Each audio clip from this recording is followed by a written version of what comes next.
Hello everyone. This is the second part of the Vedic age और the Vedic period.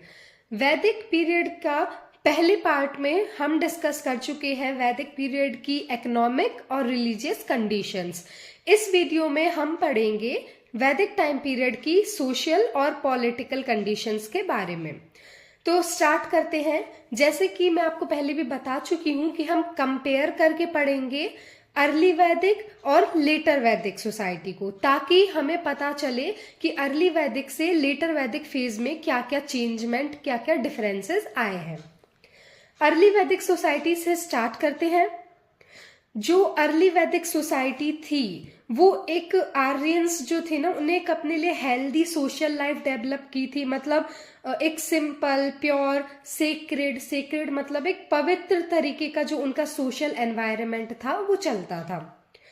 Aryans जो family रहती थी ना, वो बेसिक यूनिट थी फैमिली ही. पूरी जो सोशल लाइफ का बेसिक यूनिट फैमिली थी. ठीक है. एल्डेस्ट मेंबर मतलब जो सबसे बड़ा या जो बुजुर्ग मेंबर रहते थे ना फैमिली के, वो हेड होते थे फैमिली के. सोशल लाइफ में आर्यंस की पैट्रियार्कल नेचर था. सोसाइटी जो थी वो पैट्रियार्कल सोसाइटी थी, मतलब पितृसत्ता वाली. सोसाइटी में मोनोगैमी तो यूजुअली प्रैक्टिस की जाती थी. मतलब जो कॉमन पीपल रहते थे, जो लोग थे, वो सिर्फ एक ही बार शादी करते थे. लेकिन जो किंग्स या जो ट्राइबल चीफ्स रहते हैं ना, वो पॉलीगैमी भी प्रैक्टिस करते थे. मतलब एक से ज्यादा पत्नियां रखना. जो फैमिली थी तो eldest member of the family जो होते थे, जो बुजुर्ग, वो हेड होते थे फैमिली के. और उनके पास राइट था, मतलब उनके पास पूरी अथॉरिटी थी फैमिली के दूसरे मेंबर्स पे, कि अगर फैमिली का कोई और मेंबर कुछ गलत कर रहा है तो वो उन्हें पनिश कर सकते थे. फैमिली जो थी वो एक ऐसा नहीं होता था सिंगल फैमिली, पूरी ज्वाइंट फैमिली का सिस्टम चलता था उस टाइम पे. और जो फैमिली थी ज्वाइंट फैमिली, वो पूरे एक ही घर में रहती थी, एक ही छत के नीचे रहती थी. जो घर बने हुए होते थे लकड़ी और रीड मतलब जो सूखा हुआ भूसा होता है ना, उससे. तो लकड़ी और रीड के बने हुए घर में ये लोग रहते थे. अब फैमिली में सिर्फ हस्बैंड और वाइफ ही नहीं आते थे, फैमिली में और भी मेंबर्स जैसे कि पेरेंट्स, ब्रदर, सिस्टर, सन, डॉटर. ठीक है. ये सारे लोग भी फैमिली का ही पार्ट माना जाता था. फैमिली जो थी वो पार्ट होती थी एक लार्जर ग्रुप का, जिसको बोला जाता था विश या क्लैन. ठीक है. और क्लैन को जोड़ के या विश को जोड़ के फिर और बड़ी बनाया जाता था, जैसे जन बन जाता था. ठीक है. तो ये हम आगे चल के अभी अपने पॉलिटिकल सिस्टम में डिस्कस करेंगे कि कैसे छोटी छोटी यूनिट्स को जोड़ के एक बड़ा पूरा स्टेट बनता था. ठीक है. कास्ट सिस्टम तो ऋग वैदिक पीरियड में ना, अर्ली वैदिक पीरियड जिसे हम बोलते हैं, उसमें कास्ट सिस्टम नहीं चलता था. जो कास्ट सिस्टम था वो बाद में जाके डेवलप हुआ. अर्ली वैदिक आर्यंस जो थे वो बहुत ही ज्यादा एकदम घुल मिल के अच्छे से रहते थे. ठीक है. सोसाइटी में बाद में धीरे धीरे जब यहाँ जाके फिर ये 4 फोल्ड डिवीजन शुरू हुआ, या 4 बड़ी क्लासेस डिवाइड हुई, जो है ब्राह्मण जो कि प्रीस्ट होते थे. ठीक है. क्षत्रिय वॉरियर्स जो युद्ध करते थे, जो रक्षा करते थे, वो क्षत्रिय. वैश्य पीजेंट्स मतलब जो व्यापार वाणिज्य करते थे. और शूद्र जो इन तीनों वर्णों को सर्व करते थे. देखो, इम्पोर्टेंट अपन को पढ़ने के लिए ये है कि कास्ट सिस्टम इस टाइम पे नहीं था, और जो वर्ण था, तो वर्ण कैसे डिसाइड होता था. वर्ण जो था वो ऐसे बाय बर्थ डिसाइड नहीं होता था. जैसे कि एक घर में 4 लोग रहते हैं, तो एक घर में जो उनके मेल हैं वो सेना में जा रहे हैं. ठीक है. तो वो दूसरों की रक्षा कर रहे हैं, तो वो क्षत्रिय है. उनके घर में एक पंडित है, वो हवन करवा रहे हैं, तो वो ब्राह्मण. और कोई बाहर ट्रेड करने जा रहा है तो वो वैश्य. और उनके घर में कोई है जो इन तीनों को सर्व कर रहा है या किसी के घर का काम कर रहा है, तो वो शूद्र. तो ऑक्यूपेशन के थ्रू ही इनका वर्ण डिसाइड किया जाता था. वर्ण बाय बर्थ नहीं डिसाइड किया जाता था. और इनका जो ऑक्यूपेशन था वो भी बर्थ से ही डिसाइड, जन्म से ही डिसाइड नहीं किया जाता था कि ये किस ऑक्यूपेशन, मतलब ये क्या करेंगे, कि ये व्यापारी का बेटा है तो व्यापारी ही होगा। नहीं, वो उनको अपनी मर्जी थी, उनको फ्रीडम था कि वो अपनी मर्जी से जिस भी ऑक्यूपेशन में जाना चाहे वो उसे एक्सेप्ट कर सकते हैं। फिर जो वर्ण का कॉन्सेप्ट है, मतलब जो वर्ण की ब्राह्मण है, फिर सबसे ऊंचे ब्राह्मण है, फिर क्षत्रिय है, वैश्य है, फिर उसके बाद शूद्र है, तो ये बाद में डेवलप हुआ, ये हम अभी लेटर वैदिक पीरियड में पढ़ेंगे। वॉरियर्स, प्रीस्ट और ऑर्डिनरी पीपल, ये तीन कैटेगरी, मतलब जो लड़ने वाले जो रहते थे ना, सैनिक और ब्राह्मण या प्रीस्ट और ऑर्डिनरी पीपल में वैश्य आ जाते थे। तो ये तीन कैटेगरी तो ऋग्वैदिक सोसाइटी में शुरू से ही प्रिवेल करती थी। उसके बाद जो शूद्र कैटेगरी थी, मतलब जो इन तीनों वर्णों को सर्व करते थे, वो कैटेगरी धीरे धीरे करके बाद में, मतलब ऋग्वैदिक पीरियड के लास्ट में ही डेवलप होना शुरू हुई थी। वुमेन्स की कंडीशन कैसी थी इस टाइम पे? तो जो वुमेन्स की कंडीशन थी ना वो बहुत ही ज़्यादा अच्छी थी ऋग्वैदिक टाइम पीरियड में। वुमेन भी इक्वालिटी, इक्वल स्टेटस था, मैन के जितना ही इक्वल स्टेटस वुमेन को भी था ऋग्वैदिक पीरियड में। और एजुकेशन भी सिमिलर दी जाती थी, जितनी ही एजुकेशन मैन ले सकते थे उतनी ही एजुकेशन का राइट वुमेन को भी था।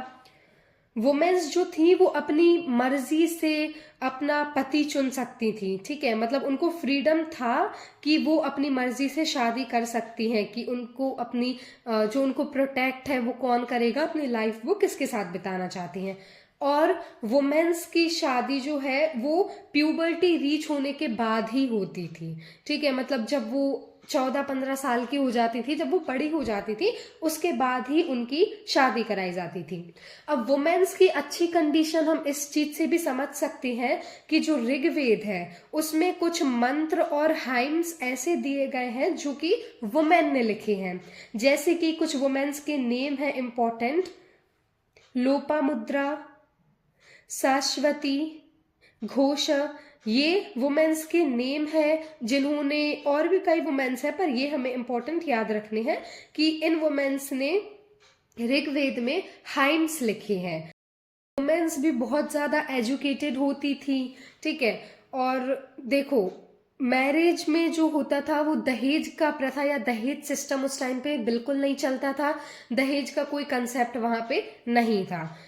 वुमेन्स की अर्ली मैरिज या चाइल्ड मैरिज जो हम कहते हैं ना, वो भी हर तरीके से बैंड थी, चाइल्ड मैरिज नहीं होती थी, सती प्रथा जैसा कोई सिस्टम सोसाइटी में प्रिवेल नहीं करता था ऋग्वैदिक पीरियड में। तो ये सारे जो कुप्रथा हम कहते हैं ना जिनको, ये सारी चीजें, पर्दा सिस्टम, सती सिस्टम, चाइल्ड मैरिज, ये सारी उस पीरियड में नहीं हुई थी।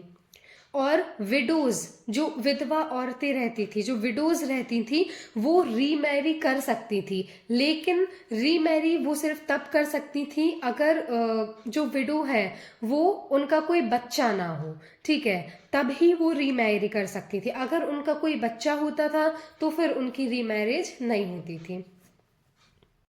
फूड और ड्रिंक्स, तो अब उस टाइम पे लोग क्या खाते थे? तो ऋग्वैदिक टाइम पे ना जो आर्यंस थे वो वेजिटेरियन और नॉन वेजिटेरियन दोनों होते थे।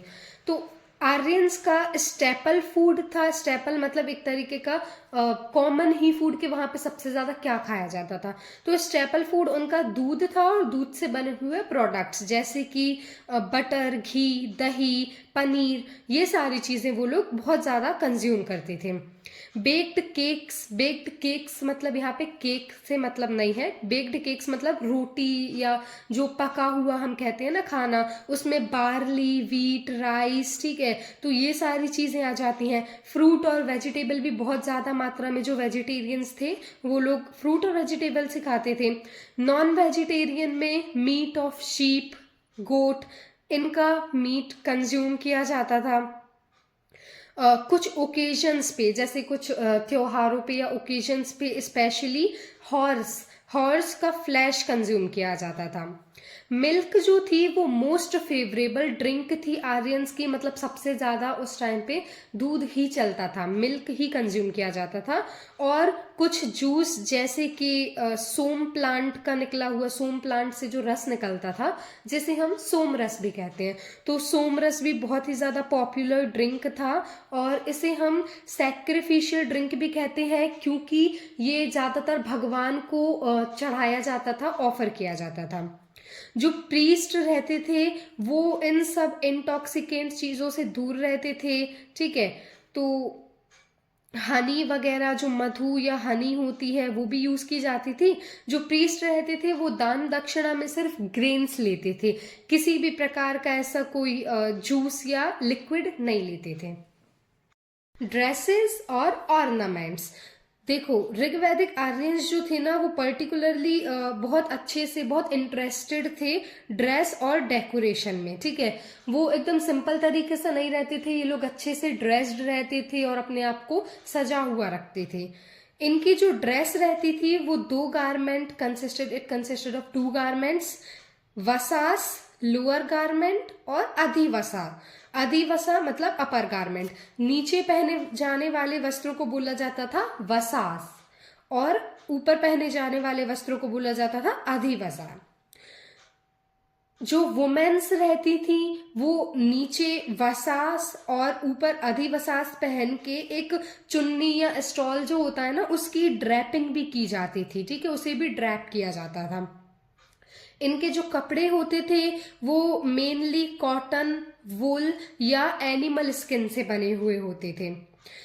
गारमेंट्स पे एम्ब्रॉयडरी भी की जाती थी गोल्डन कलर से, या डाई भी किया जाता था, ठीक है। कलर्स में ने डाई भी किया जाता था ताकि ये बहुत ही ज्यादा रिच लुक दे।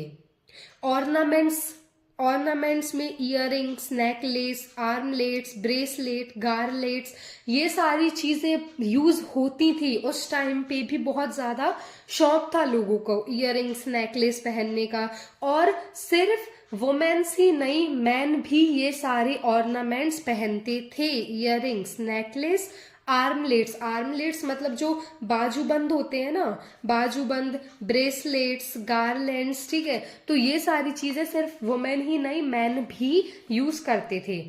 बाल, हेयर्स तो इनके ऑयल्ड होते थे प्रॉपरली और कोम्ड होते थे। जो वुमेन्स होती थी वो सिर पे जूड़ा या बन बनाती थी, और जो मैन होते थे वो बहुत ही बड़ी बड़ी बियर्ड रखते थे, मुस्टैचेस रखते थे। और हमें शेविंग का भी रेफरेंस मिला हुआ है कि उस टाइम पे जो मैन थे वो शेव भी करते थे। शूज भी यूज में आते थे, मतलब चप्पलों का भी आविष्कार हो चुका था। ड्रेसेस और ऑर्नामेंट्स, देखो ऋग्वैदिक आर्यंस जो थे ना वो पर्टिकुलरली बहुत अच्छे से, बहुत इंटरेस्टेड थे ड्रेस और डेकोरेशन में, ठीक है। वो एकदम सिंपल तरीके से नहीं रहते थे, ये लोग अच्छे से ड्रेस्ड रहते थे और अपने आप को सजा हुआ रखते थे। इनकी जो ड्रेस रहती थी वो दो garment consisted of two garments, वसास लोअर गारमेंट और अधिवसा। अधिवसा मतलब अपर गारमेंट, नीचे पहने जाने वाले वस्त्रों को बोला जाता था वसास और ऊपर पहने जाने वाले वस्त्रों को बोला जाता था अधिवसा। जो वुमेन्स रहती थी वो नीचे वसास और ऊपर अधिवसास पहन के एक चुन्नी या स्टॉल जो होता है ना उसकी ड्रैपिंग भी की जाती थी, ठीक है, उसे भी ड्रैप किया जाता था। इनके जो कपड़े होते थे वो मेनली कॉटन, वुल या एनिमल स्किन से बने हुए होते थे। गारमेंट्स पे एम्ब्रॉयडरी भी की जाती थी गोल्डन कलर से, या डाई भी किया जाता था, ठीक है। कलर्स में ने डाई भी किया जाता था ताकि ये बहुत ही ज्यादा रिच लुक दे। ऑर्नामेंट्स में इयररिंग्स, नेकलेस, आर्मलेट्स, ब्रेसलेट, गार्लेट्स, ये सारी चीजें यूज होती थी। उस टाइम पे भी बहुत ज्यादा शौक था लोगों को इयररिंग्स, नेकलेस पहनने का। और सिर्फ वुमेन्स ही नहीं, मैन भी ये सारे ऑर्नामेंट्स पहनते थे, इयररिंग्स, नेकलेस, आर्मलेट्स मतलब जो बाजूबंद होते हैं ना, बाजूबंद, ब्रेसलेट्स, गारलैंड्स, ठीक है। तो ये सारी चीजें सिर्फ वुमेन ही नहीं, मैन भी यूज करते थे।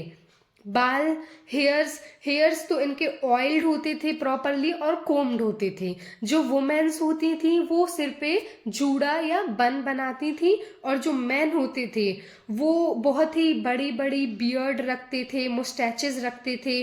और हमें शेविंग का भी रेफरेंस मिला हुआ है कि उस टाइम पे जो मैन थे वो शेव भी करते थे। शूज भी यूज में आते थे, मतलब चप्पलों का भी आविष्कार हो चुका था उस टाइम पे। ठीक है, अब अदर सोशल फीचर्स जैसे कि गेम्स, मेडिसिन्स और उनकी सोसाइटी के मोरल्स। तो गेम्स और अम्यूजमेंट्स में आता है, देखो अब अपने एंटरटेनमेंट के लिए कुछ तो ये लोग करते। तो गेम्स में जैसे कि चैरियट रेसिंग, मतलब रथों की दौड़, हॉर्स रेसिंग, घोड़ों के बीच में रेस हो रही है। ठीक है, गैम्बलिंग विद डाइस, जिसे हम चौसर भी बोलते थे, चौसर खेल खेला जाता था ना, तो चौसर, ये कुछ मोस्ट मतलब सबसे ज्यादा इम्पोर्टेंट गेम्स है याद रखने को, क्योंकि ये सबसे ज्यादा पॉपुलर थे उस टाइम पे। आर्यंस जो थे वो म्यूजिक और डांसिंग में भी बहुत इंटरेस्टेड थे। Aryans loved music and dancing. तो ये लोग ना ड्रम प्लेइंग, जिसे हम दुंदुभी भी बोलते हैं, ड्रम जिसे दुंदुभी बोला जाता था पहले, ड्रम भी उस टाइम पे जाना जाता था, फ्लूट वगैरह, करकारी, करकारी द फ्लूट।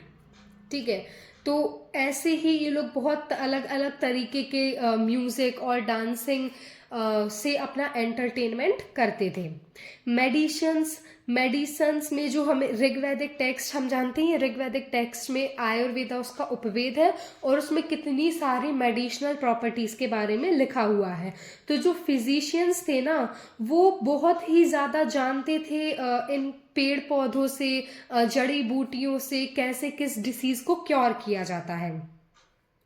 वो बहुत ही ज़्यादा स्किलफुल भी होते थे। सर्जिकल आर्ट भी उस टाइम पे आता था उनको। ठीक है, सर्जिकल आर्ट मतलब जो सर्जरी वगैरह से, स्किन की सर्जरी से रिलेटेड जो होता है ना, वो ब्लाइंडनेस तक क्योर की जाती थी उस टाइम पे। मतलब उन लोगों को पेड़ से, नेचर से मिली हुई जड़ी बूटियों का इतना ज्ञान था कि सिर्फ कट और वुंड्स ही नहीं, ब्लाइंडनेस, सर्जिकल आर्ट, ऐसी चीजें भी वो लोग बहुत अच्छे से क्योर कर देते थे। स्नेक बाइट, स्नेक बाइट मतलब जो सांप का डसा हुआ होता है ना, तो उस टाइम पे कुछ ऐसी जड़ी बूटियां होती थी कि उससे स्नेक बाइट से डेथ नहीं हो पाती थी, और वो लोग उसे क्योर कर देते थे।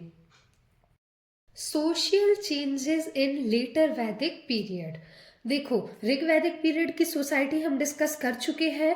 अब ऋग्वैदिक पीरियड से लेटर वैदिक पीरियड तक क्या क्या सोशल चेंजेस हुए वो डिस्कस करते हैं।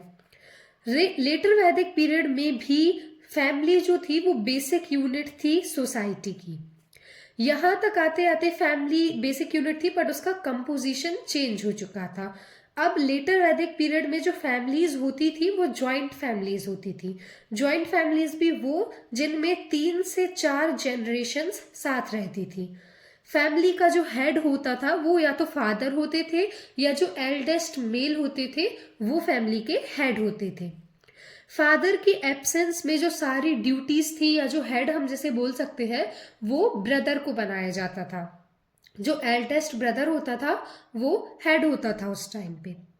मैरिज, जैसे फादर की एब्सेंस में या किसी के फादर नहीं है या कहीं गए हैं, तो डॉटर की अगर मैरिज होती थी उस टाइम पे, तो उसकी सारी रिस्पॉन्सिबिलिटी, सारी ड्यूटीज जो है वो एल्डर ब्रदर और उनकी वाइफ मिलके परफॉर्म करती थी। अब इसे हम डिवाइड करके पढ़ेंगे तो इजीली समझ पाएंगे। जैसे सोशल चेंजेस के अंदर आ जाएगा पहले तो फैमिली, फिर उसके बाद आ जाएगा caste system, position of womens, और वो लोग क्या क्या फूड और ऑर्नामेंट्स उनके जो भी थे, इस तरीके से हम इसको डिवाइड करके पढ़ेंगे। फैमिली तो बेसिक यूनिट थी ही सोसाइटी की। उसके बाद जो मेजर चेंज हुआ, जो सबसे ज्यादा इम्पोर्टेंट चेंज था, वो था वर्ण सिस्टम या फिर कास्ट सिस्टम। जो वर्ण सिस्टम था उसमें बहुत ही ज़्यादा सोशल डिफरेंस आने लगा अब सोसाइटी में, क्योंकि यहाँ पे इन्होंने 4 बेसिक वर्ण बना लिए थे। हमने ऋग्वैदिक सोसाइटी में पढ़ा था कि वहाँ पे जो जैसे लोग कोई बॉर्न होते थे ना, तो उनके बाय बर्थ से उनका वर्ण डिसाइड नहीं किया जाता था, उनका वर्ण ऑक्यूपेशन से डिसाइड किया जाता था। लेकिन लेटर वैदिक पीरियड में लोगों का वर्ण उनके बाय बर्थ से डिसाइड होने लगा, मतलब जन्म से ही उनका वर्ण डिसाइड होने लगा था। लेटर वैदिक पीरियड में सोसाइटी को 4 वर्ण में डिवाइड कर दिया गया, ब्राह्मण, क्षत्रिय, वैश्य और शूद्र। अब यहाँ पे इन्होंने इसको ऐसे दिखाया कि जो क्रिएटर है, जिन्होंने दुनिया को बनाया है, तो ब्राह्मण्स को माउथ मतलब उनका मुख बताया गया, क्षत्रिय को आर्म्स उनके बाजू या हाथ बताए गए, थाइज बताया गया वैश्य को, और फीट बताया गया शूद्र को। उन्होंने भगवान को इस तरीके से वर्णों को रेफर किया। ठीक है, अब क्योंकि यहाँ पे हमने पढ़ा था ऋग्वैदिक सोसाइटी में कि लास्ट तक आते आते सैक्रिफाइसेस बहुत ज्यादा बढ़ गए थे। ठीक है, तो अब यहाँ पे जो हवन की या जो सैक्रिफाइसेस की जो रिचुअल्स थी ये बहुत ज्यादा बढ़ने लगी, तो ब्राह्मण्स को भी बहुत ज्यादा अटेंशन मिला, मतलब ब्राह्मण्स की भी बहुत ज्यादा डिमांड शुरू हो गई। तो ब्राह्मण्स को बहुत ही ज्यादा पावरफुल माना गया और उन्हें इस हायरार्की में सबसे ऊपर रखा गया। ब्राह्मण्स का काम होता था पढ़ाना, सैक्रिफाइसेस परफॉर्म करना, ठीक है, और गिफ्ट रिसीव करना। क्षत्रिय जो होते थे, क्षत्रिय रूलर्स होते थे, ठीक है, जो राजा होते थे वो क्षत्रिय होते थे। इनका काम होता था सैक्रिफाइसेस मतलब ब्राह्मण से करवाना, यज्ञ करवाना, ठीक है, और प्रजा की रक्षा करना और ब्राह्मण्स को गिफ्ट देना, ये होते थे क्षत्रिय के काम। वैश्य जो थे वो बहुत ही ज्यादा एक न्यूमेरस वर्ण था, क्योंकि जो पूरा इकोनॉमी डिपेंडेंट थी ना, ये वैश्य पे डिपेंड थी, क्योंकि ये लोग जो थे वो एग्रीकल्चर में, ट्रेड में और अदर जो भी इकोनॉमिक एक्टिविटीज रहती हैं उनमें इन्वॉल्व रहती थी। और शूद्र जो इन तीनों वर्णों को सर्व करते थे, मतलब जो इन तीनों वर्णों की सेवा या उनकी हेल्प करते थे, उनको शूद्र बोला गया है। अब यहाँ तक आते आते सोसाइटी में इतना ज्यादा डिफरेंस हो गया था कि सिर्फ ब्राह्मण, क्षत्रिय और वैश्य को एजुकेशन का राइट था, वो ही पढ़ सकते थे। ठीक है, शूद्र को एजुकेशन का राइट नहीं दिया गया था, मतलब ना वो वेद पढ़ सकते थे, ना वो एजुकेट ज्ञान ले सकते थे। ठीक है, तो यहाँ पे जो गुरुकुल में, आश्रम में जाके पढ़ाई होती थी ना, वो सिर्फ ब्राह्मण, क्षत्रिय और वैश्यों के लिए होती थी। गोत्र भी डेवलप हो चुका था इस पीरियड तक आते आते। एक इम्पॉर्टेंट फैक्टर है ये लेटर वैदिक पीरियड का, गोत्र का डेवलपमेंट। मतलब अब यहाँ से लोगों का मानना, जो लोग रहते थे ना, वो एक ही गोत्र में उनकी शादी नहीं कराई जाती थी, क्योंकि लोगों का ऐसा मानना था कि जिन लोगों का गोत्र सेम होता है वो एक ही पितृ से जुड़े होते हैं, मतलब उनके जो एंसेस्टर रहते हैं वो एक ही होते हैं, इसलिए उनकी आपस में शादी नहीं कराई जाती थी। मैरिज, देखो लेटर वैदिक पीरियड में मैरिज में भी बहुत सारे चेंजेस, जैसे कि इंटरकास्ट मैरिज भी हमें देखने को मिलती है, रेफरेंसेस मिलते हैं। हालांकि इंटरकास्ट मैरिज जो होती थी वो अच्छी नहीं मानी जाती थी, बट इसके रेफरेंस भी हमें देखने के लिए मिले हैं। डाउरी सिस्टम जो था, दहेज प्रथा, वो डाउरी जो थी वो ना ही मांगी जाती थी और ना ही दी जाती थी, लेकिन प्रेजेंट या गिफ्ट या भेंट का जो सिस्टम होता है ना, वो यहाँ से शुरू हो गया था। ये जो प्रेजेंट्स देने का रिवाज है, कस्टम, ये एक कस्टम बन गया था और ये कंपलसरी होता था कि कन्यादान के टाइम पे प्रेजेंट्स देने ही पड़ते थे, एक कस्टम बन चुका था ये। मैरिजेस जो थी वो फादर की एब्सेंस में बड़ा भाई और उनकी वाइफ कंडक्ट करती थी। ऋग्वैदिक पीरियड में तो हमने पढ़ा था कि जो वुमेन्स थी वो अपना हस्बैंड अपनी मर्जी से चूज कर सकती थी, लेकिन लेटर वैदिक पीरियड तक आते आते ये माना जाने लगा कि जो पेरेंट्स होते हैं वो ही अपनी डॉटर के लिए हस्बैंड चूज करते हैं। मोनोगैमी परफॉर्म होती थी, मतलब एक ही शादी करते थे लोग, लेकिन पॉलीगैमी भी बहुत ही ज्यादा फ्रिक्वेंट थी। जैसे जो बड़े, जैसे किंग हो गए, ठीक है, या फिर कोई बड़ा जमींदार हो गया, तो ये लोग पॉलीगैमी मतलब एक से ज्यादा पत्नियां भी रखते थे, एक से ज्यादा शादियां भी इनकी होती थी। कास्ट सिस्टम देखो, वर्ण सिस्टम तो हमने पढ़ चुका है। कास्ट सिस्टम मतलब जो अदर चीजें थी, जैसे जो लोग ट्राइबल्स थे या फिर जो लोग जंगल में रहने वाले थे, ठीक है, तो उनकी एक अलग ही कास्ट बन गई। वो वर्ण सिस्टम के अंदर नहीं आते थे, उनकी एक अलग ही कास्ट बन गई, जिसको हम, जैसे जंगल में रहने वालों को हम निषाद बोलते थे, ठीक है, या फिर जो गोल्ड स्मिथ रहते थे उन्हें हम स्वर्णकार बोलते थे, जो सोने का काम करते थे। तो ये एक इनके अलग ही कास्ट बन गई थी। देखो, दो सबसे इंपॉर्टेंट फीचर्स हैं जो हमें याद रखने हैं लेटर वैदिक पीरियड की सोशल कंडीशंस के बारे में। पहला है वर्ण सिस्टम और वर्ण व्यवस्था, जो कि सबसे मेजर डिफरेंस लाया था उस टाइम पे सोसाइटी में, ठीक है। उसके बाद 4 आश्रम्स, यहाँ पे एक इंडिविजुअल की लाइफ को 4 आश्रमों में डिवाइड कर दिया गया था, ठीक है। ये 4 आश्रम होते थे ब्रह्मचार्य, गृहस्थ, वनप्रस्थ और संन्यास। इन 4 आश्रमों में एक इंडिविजुअल की लाइफ को डिवाइड कर दिया गया था। पहला आश्रम होता था ब्रह्मचार्य आश्रम। ब्रह्मचार्य आश्रम की एज, मतलब यहाँ पे बच्चा जब होता है ना, तब से लेके 25 साल की एज तक को ब्रह्मचार्य आश्रम बोला जाता था। यहाँ पे जो बच्चा होता था, जैसे ही वो 7 या 8 साल का होता था, उसको गुरुजी के आश्रम भेज दिया जाता था। इस पीरियड को बताया गया है कि ये जो पीरियड है वो डिवोटेड है एजुकेशन और डेवलपमेंट ऑफ बॉडी और माइंड के लिए। मतलब बच्चे को गुरुजी के आश्रम भेज दिया जाता था ज्ञान लेने के लिए, एजुकेशन प्राप्त करने के लिए और बॉडी और माइंड की डेवलपमेंट के लिए, ठीक है। फिर सेकंड आश्रम है गृहस्थ आश्रम। गृहस्थ आश्रम का टाइम पीरियड था 25 साल से लेके 50 साल तक। मतलब जब इंडिविजुअल 25 साल से लेके 50 साल तक का होता था, उसे गृहस्थ आश्रम बोला जाता था। इस आश्रम को बताया गया है फैमिली लाइफ की एंजॉयमेंट के लिए। मतलब एक जो ह्यूमन होता है, इंडिविजुअल होता है, उसे अपना पारिवारिक जीवन का सुख भोगने के लिए, ठीक है। फिर तीसरा है वनप्रस्थ आश्रम। वनप्रस्थ आश्रम का टाइम पीरियड है 51 ईयर्स से लेके 75 ईयर्स तक।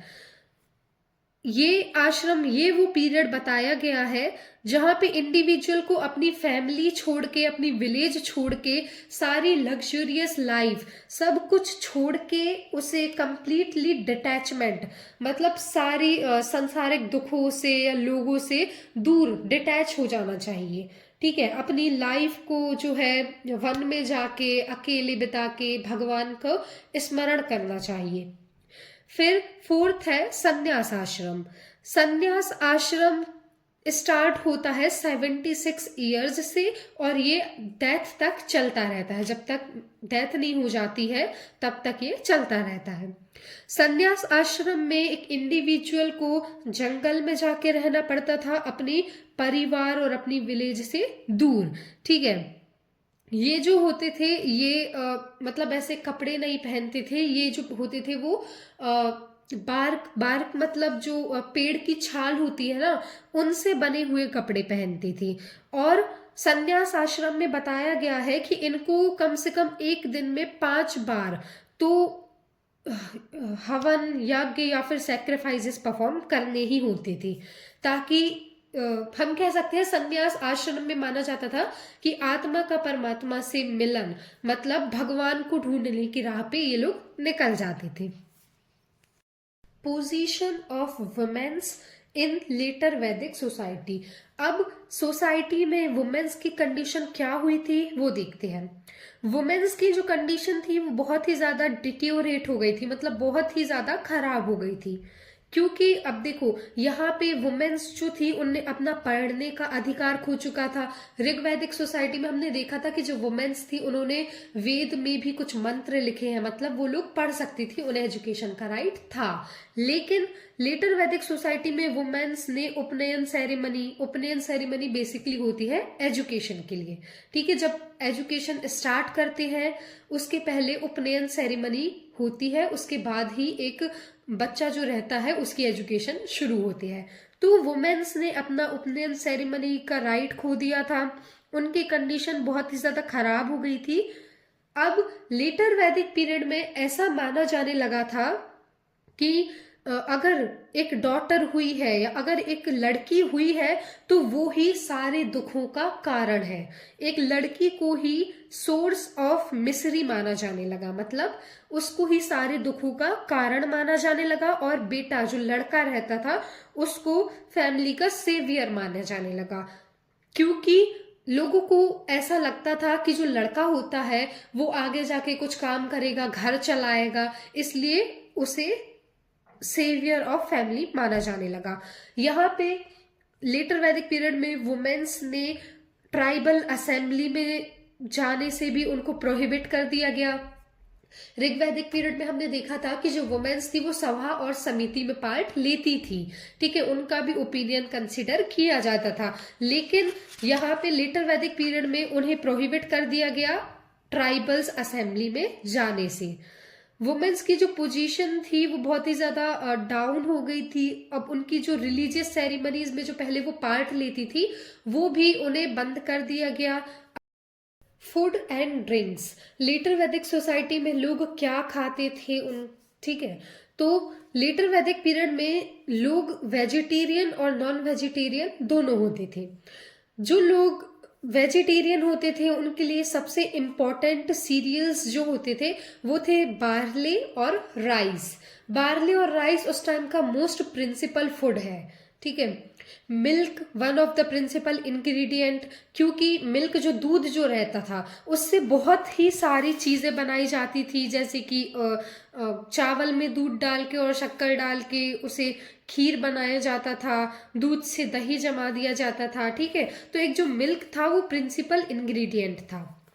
हनी और कुछ स्पाइसेस जैसे कि ट्यूरमरिक, लौंग, पेपर, ठीक है, ये सारे भी कुछ इम्पोर्टेंट जो हमें पता चलते हैं लेटर वैदिक के स्पाइसेस और फूड आइटम्स। मैंगो और आंवला, इन दोनों के बारे में हमें यजुर्वेद में मेंशन किया गया है कि जो मैंगो और आंवला है ना, तो आम तो एक फल होता ही है, ठीक है, आंवला जो था वो एक जड़ी बूटी या फिर जिसे हम आयुर्वेदिक में कहते हैं कि बहुत ही ज्यादा किसी भी बीमारी को ठीक करने के लिए बहुत ही ज्यादा यूजफुल होता था। नॉन वेजिटेरियंस जो लोग होते थे, नॉन वेज के लिए वहां पे काउज, शीप, गोट, हॉर्सेस, इनका फ्लैश, इनका जो मीट रहता है वो सर्व किया जाता था। कोई गेस्ट आता है या कोई रिश्तेदार आते हैं ना तो उनको काउ, शीप, गोट या हॉर्स का फ्लैश सर्व किया जाता था। एक इम्पॉर्टेंट जूस जो सबसे ज्यादा प्रचलन में था ऋग्वैदिक पीरियड में भी और लेटर वैदिक पीरियड में भी, वो था सोम। सोम रस हमने कई बार सुना है, तो सोम रस एक बहुत ही ज्यादा इंपॉर्टेंट जूस कंसिडर किया गया है। ड्रेसेस एंड ऑर्नामेंट्स, यहाँ पे लोगों ने कॉटन के साथ साथ सिल्क और वुलन क्लोथ्स भी पहनना शुरू कर दिए थे। एनिमल स्किन के क्लॉथ भी पहने जाते थे।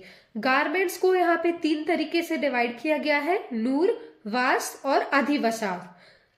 लोग जो थे यहाँ पे वो ऑर्नामेंट्स में भी बहुत ही सारी चीजें यूज करते थे, जैसे कि आर्मलेट्स, फिंगर रिंग एसेट्रा, ठीक है। यहाँ पे सिर्फ वुमेन्स ही नहीं बल्कि मेल भी जो होते थे ना वो भी आर्मलेट्स मतलब बाजूबंद और रिंग्स वगैरह ये सारी चीजें पहना करते थे।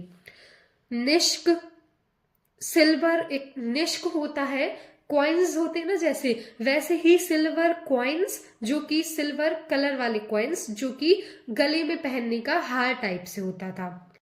और इनके एंटरटेनमेंट का साधन था अम्यूजमेंट्स जो होते हैं वो थे हॉर्स रेसिंग, चैरियट रेसिंग, वही जो सारी चीजें हमने ऋग्वैदिक पीरियड में देखी थी ना, वो सारे गेम्स जैसे हॉर्स रेसिंग, चैरियट रेसिंग, ठीक है, फिर म्यूजिक हो गया, ये सारी चीजें। और इस टाइम का जो सबसे इम्पोर्टेंट या चीफ गेम होता था ना, वो होता था चेस या फिर डाइसिंग।